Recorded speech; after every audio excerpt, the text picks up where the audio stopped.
Urdu zone 24 में खुशामदीद। रोशनी को तो अपनी माँ के कातिलों का पता चल गया, लेकिन दूसरी जानिब रोशनी और रेयान की दोस्ती कब क्या होगा। बढ़ते हैं अपने नावल इश्क यारम की अगली किस्त की जानिब। सुबह की किरण सीधी खिड़की से होते हुए रोशनी के चेहरे को छू रही थी। चेहरे पर रोशनी पड़ते ही रोशनी ने अपनी आंखों पर हाथ रखा। थोड़ी देर तक अपनी आंखों पर हाथ रखे लेटी रही। फिर जब उसे अपना सर घूमता हुआ महसूस हुआ तो रोशनी खुद को संभालते हुए बेड से उठकर टेक लगाकर बैठ गई। किचन में रेयान रोशनी के लिए लीमू जूस बना रहा था, जिससे रोशनी पर नशे का असर खत्म हो जाता। रोशनी अपनी आंखें मलते हुए उसने अपने इर्द गिर्द देखा। कल रात के वही कपड़े पहने हुए थे, लेकिन जूते उसके पाँव में नहीं थे। रोशनी खुद को संभालते हुए बेड से उठी, लेकिन चक्कर आने पर फिर बेड पर गिर गई, जिससे साइड टेबल पर पड़ा ग्लास नीचे गिर गया। आवाज़ सुनते ही रेयान फौरन अंदर आया। उसके हाथ में लीमू का रस था। उसने आगे बढ़कर फौरन रोशनी को पकड़ना चाहा, जो दोबारा उठने की कोशिश कर रही थी। मुझे हाथ मत लगाओ, रोशनी ने रेयान की तरफ देखते हुए कहा। रोशनी, तुम्हारा गुस्सा अपनी जगह ठीक है, लेकिन यूँ अपने आप को तकलीफ ना दो। देखो तुम्हारी हालत क्या हो रही है, प्लीज़ ये पी लो, थोड़ा बेहतर महसूस करोगी, रेयान ने रोशनी के आगे ग्लास करते हुए कहा। रोशनी ने अपना मुंह दूसरी तरफ किया हुआ था। रेयान के कहने के बावजूद भी उसने रेयान की तरफ नहीं देखा। प्लीज़ रोशनी, ये पी लो, तुम ठीक हो जाओ। मैं दोबारा तुम्हें अपनी शक्ल भी नहीं दिखाऊंगा। शायद मैं इसी काबिल हूँ, और मेरी ये सज़ा भी कम है कि मैं तुमसे दूर चला जाऊँ। रेयान की बातें रोशनी को तीर की तरह लग रही थी। उसके दिमाग में कल सुबह की बातें आ गई जो रेयान ने उसे कहा था। यही वजह थी कि रेयान इतना परेशान था। रोशनी ने वो सब सोचते हुए एक गहरा सांस लिया और रेयान की तरफ देखा, जिसके चेहरे पर उदासी थी और वो वहीं ग्लास लिए खड़ा था। रोशनी ने रेयान के हाथ से ग्लास पकड़ते हुए लीमू रस पी लिया। रेयान ने जब देखा कि रोशनी अब वो जूस पी चुकी है और अब उसका यहाँ मजीद कोई काम नहीं है, तो वो जाने के लिए मुड़ा। कहाँ जा रहे हो? रेयान को जाते हुए रोशनी ने पीछे से आवाज़ दी। रोशनी की आवाज़ पर रेयान ने गर्दन मोड़कर देखा। रोशनी रेयान की तरफ ही देख रही थी, जैसे उसने रेयान को उसकी गलती माफ़ कर दी हो। मुझे कुछ कहा तुमने? रेयान बस इतना ही कह सका।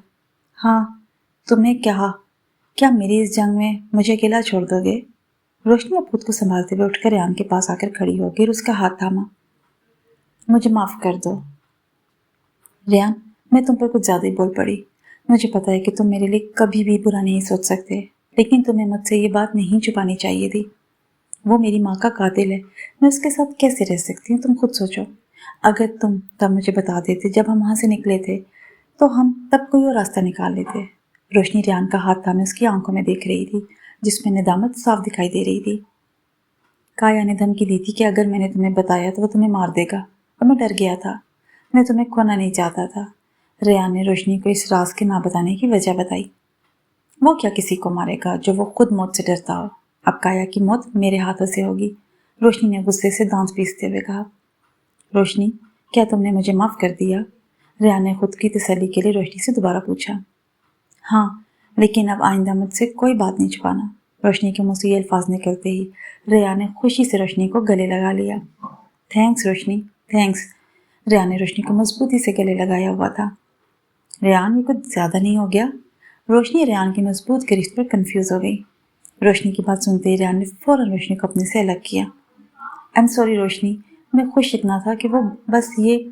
रेयान अब अपनी इस हरकत पर शर्मिंदा सा हो रहा था। इट्स ओके, मैं फ्रेश होने जा रही हूँ, फिर साथ में नाश्ता करते हैं। रोशनी ये कहते हुए शावर लेने चली गई। शावर लेते हुए रोशनी को सारी बातें याद आ रही थी। कैसे विक्टर ने उसे वो वीडियो दिखाई जिसमें उसकी माँ थी, वो अपनी बेटी के लिए काया से भीख मांग रही थी। ये सब सोचती रोशनी की आंखों से आंसू निकल पड़े जो पानी के साथ ज़मीन पर गिर रहे थे। खुद को कंट्रोल करते हुए रोशनी शावर लेकर कपड़े तब्दील करके बाहर आई तो रेयान नाश्ता बना चुका था। रेयान, मैं रात को खुद आई थी क्या अपने फ्लैट पर? रोशनी को बस इतना याद था कि वो रोती हुई दूर साहिल की तरफ निकल आई थी, और फिर उसने एक कैफ़े में जहाँ उसने ड्रिंक का ऑर्डर दिया था। रोशनी की बात पर रेयान ने चौंक कर रोशनी की तरफ देखा। वो बताना नहीं चाहता था कि उसे विक्टर लेकर आया है, लेकिन उसने अभी रोशनी से वादा किया था कि अब उससे कुछ नहीं छुपाएगा। रोशनी चाय पीते हुए रेयान के बोलने का इंतज़ार कर रही थी। बोलो रेयान। रोशनी ने चाय का घूंट लेते हुए रेयान की तरफ देखा। नहीं, तुम खुद नहीं आई, रेयान ने ठहरे हुए लहजे में कहा। विक्टर ने उसे मना किया था कि वो रोशनी को ना बताए कि विक्टर उसे घर लेकर आया था। अच्छा, तो तुमने मुझे कैसे ढूंढा? रोशनी अपनी परेशानी को ख़त्म करने के लिए रेयान से उल्टे सीधे सवाल पूछ रही थी, लेकिन रेयान को ये सब बताना बहुत मुश्किल लग रहा था। एक तरफ विक्टर था जिसने सख्ती से कहा था कि वो रोशनी को ना बताए, और दूसरी तरफ रोशनी से वो बात छुपा भी नहीं सकता था। उसे बाद में पता चलेगा तो और मसला बन जाएगा। बताओ, रोशनी रेहान के बोलने का इंतजार कर रही थी। मैं नहीं ढूंढ कर लाया तुम्हें रोशनी, विक्टर ने ढूंढा था तुम्हें। रेहान के मुंह से ये अल्फाज निकलते ही रोशनी ने फौरन नाश्ते से हाथ उठा लिया। रोशनी ने टिश्यू से हाथ साफ करते हुए कहा और टेबल से उठ गई। रोशनी प्लीज़ विक्टर को कुछ मत कहना, उसने मुझे मना किया था कि मैं तुम्हें ना बताऊं, लेकिन मैंने अभी तुमसे वादा किया तो कैसे छुपा सकता हूँ। रोशनी के टेबल से उठते ही रेहान भी उठ गया। इससे पहले रोशनी विक्टर को जाकर या कॉल करके कुछ कहती, रेहान फौरन बोल पड़ा, ओके कुछ नहीं कहती, मैं कुछ देर अकेली रहना चाहती हूँ, शाम को मुलाकात होती है। रोशनी रेहान को ये कहते हुए कमरे की तरफ चली गई।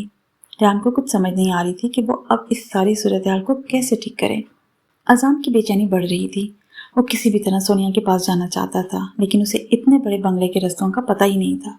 उसको बस अपने कमरे और कमरे से बाहर गार्डन तक जाने की इजाज़त थी।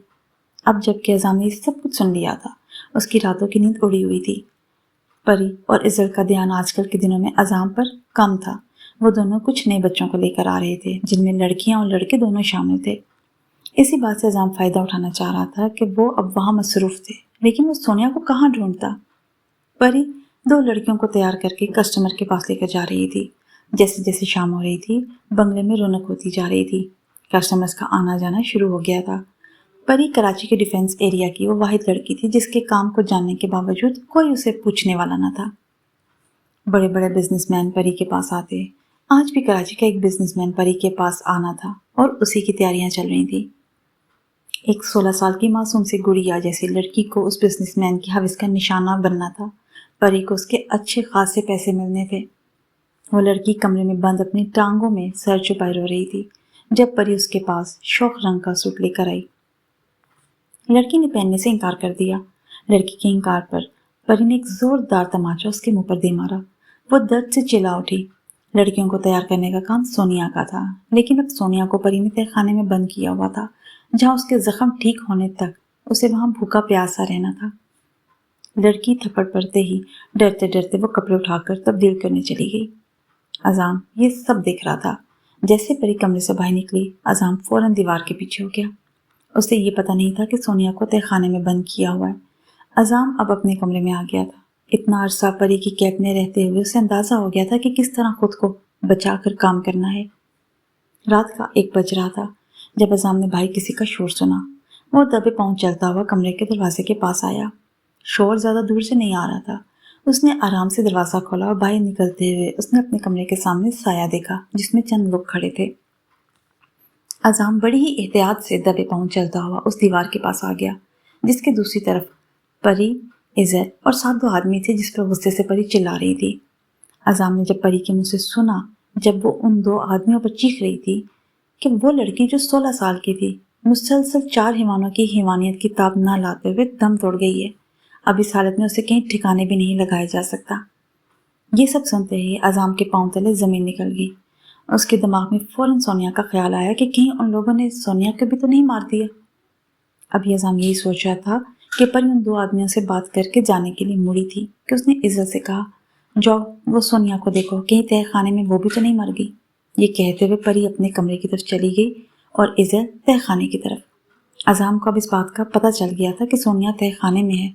वो इज़्ज़त का पीछा करते हुए जा रहा था ताकि उसे तहखाने का रास्ता पता चल सके।